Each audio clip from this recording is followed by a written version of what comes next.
EC অফিসে ওরা গেছিল একটা প্রতিবাদ নিয়ে, তার বিরুদ্ধেও দিল্লি হাইকোর্টে একটা কেস করা হয়েছে। বাংলায় কয়েকটা লোক আছে আপনারা জানেন, টিচারদের চাকরি খাওয়ার জন্য, গভর্নমেন্ট সার্ভিস খাওয়ার জন্য, যে কোনো ব্যাপারে কথায় কথায় জনগণের কাজ করে না, ওদের ভোট চাই না, ওরা কোর্টে গিয়ে শুধু পিল খায় আর পিল করে, পিআইএল করে করে বাংলার সর্বনাশ করছে। এর জন্য কোর্ট দায়ী নয়, দায়ী যারা যারা মুখে কথা বলে বড় বড়, যারা কোনোদিন কিছু মানুষের জন্য করে না। আমরা চাকরি দেব আর ওরা চাকরি খাবে।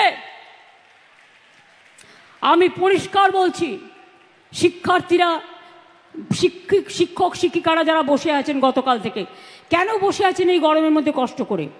আপনারা স্কুলে যান।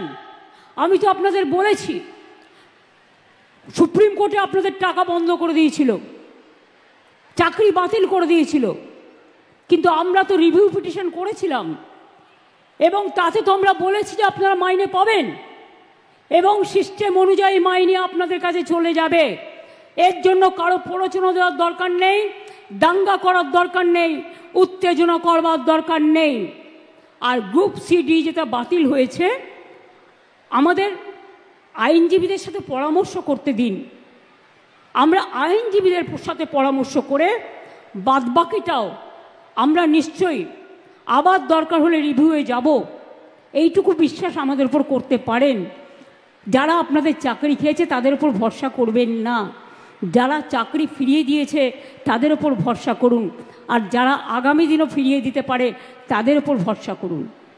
আইন আমাদের মানতে হয়, আইন মেনে চলতে হয়। আবার আইনে মনে রাখবেন, আইনও যেমন আছে, আইন আবার পথও খুলে দেয়। সুতরাং আপনাদের চিন্তা করার কোনো কারণ নেই। আমি তো নিশ্চয়ই চাইব না আমার রাজ্যে বেকার বাড়ুক। আবার দেখছি হাইকোর্টে একটা কেস করে বসে আছে, 35,000 প্রাথমিক শিক্ষককে ছাঁটাই করতে হবে। এরা কারা? এরা কারা? আমি জিজ্ঞেস করতে চাই, যারা একদিন আমাদের মন্ত্রিসভায় থেকে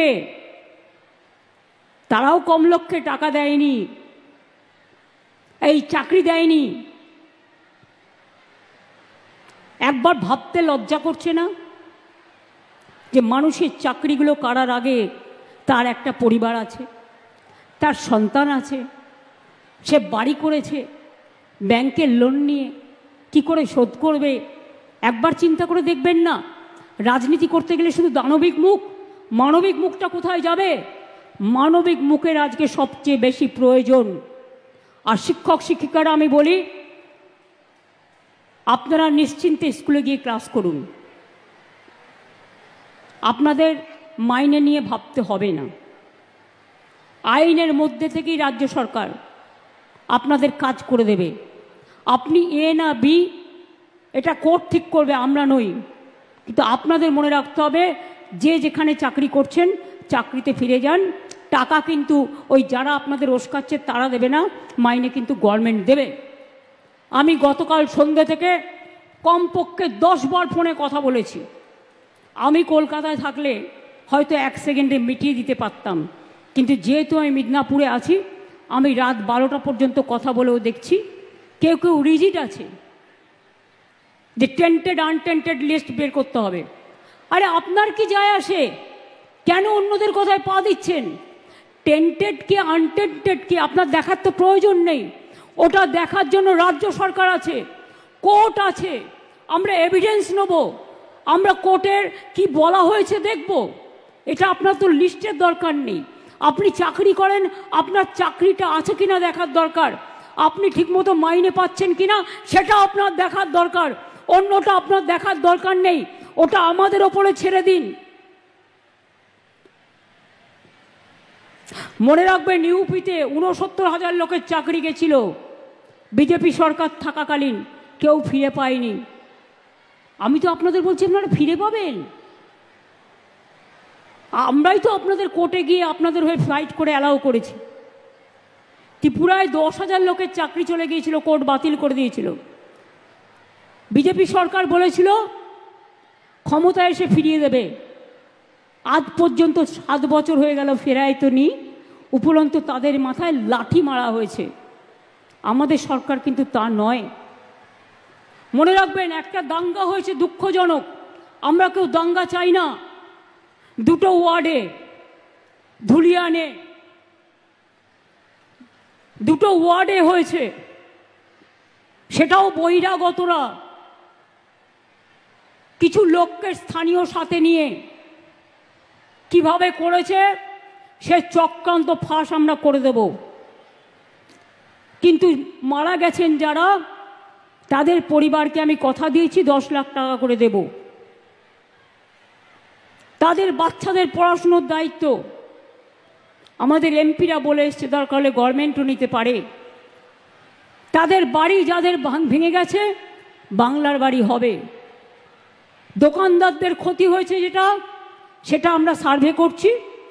আমি মে মাসের ফার্স্ট উইকে যাব, আমি তখন গিয়ে বাদবাকিটা দেখে করে দিয়ে আসব। এইটুকু ভরসা আপনারা করতে পারেন, এইটুকু আপনারা নিশ্চিন্ত থাকতে পারেন। কি হলো, জল খাবে? পড়ে গেছে? আচ্ছা, আমাদের অ্যাম্বুলেন্স আছে না, ডাক্তার আছে, দেখে নাও। জল খেলে ওদের 3-4টে বোতল পাঠাও, পাঠাও পাঠাও। গরম তো, খুব গরম, লু বইছে। দেখে নাও, দেখে নাও, চেয়ারে বসিয়ে দাও। ডাক্তার যদি কেউ থাকেন দয়া করে দেখে আসুন।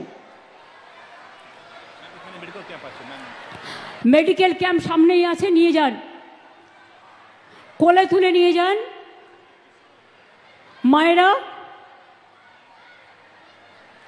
যদি মেয়ে হয় মায়েরা কোলে তুলে নিয়ে যান, যদি ছেলেরা হয় বা আমাদের মহিলা ভলেন্টিয়ার যারা পুলিশের আছেন, আর যদি ছেলে হয় ছেলেরা কাঁধে করে নিয়ে যান। সামনে মেডিকেল ক্যাম্প আছে। এটা খুব গরম তো, ভীষণ গরম পড়েছে, সেই জন্য আমরা গরমের ছুটিও খুব তাড়াতাড়ি দিয়ে দিচ্ছি। আস্তে আস্তে আস্তে আস্তে নিয়ে যান। আর যদি বলে হসপিটালে যেতে হবে, আমার গাড়িটা নিয়ে যান। দেখে নিন, যদি ডাক্তার বলে হসপিটালে যেতে হবে, ডিহাইড্রেশন হয়ে গেছে হয়তো, আপনি দেখে নিন, তাহলে দরকার হলে আমার গাড়িটাই করে নিয়ে যান।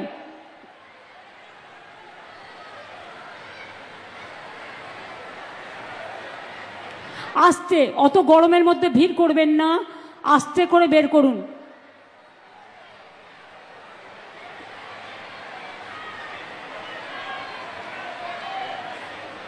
আসলে গরমটা খুব বেশি, আর মেদিনীপুরে, বাঁকুড়ায়, পুরুলিয়ায়, বীরভূমে, বর্ধমানে গরমটা আরও বেশি পড়ে। আর এবারে গরমটা একটু বেশি পড়েছে। তাও তো দেখুন, আপনাদের জন্য মাথায় শেড দেওয়া হয়েছে, জায়গায় জায়গায় পাখা দেওয়া হয়েছে, কিন্তু এই গরম কি আর আটকায়?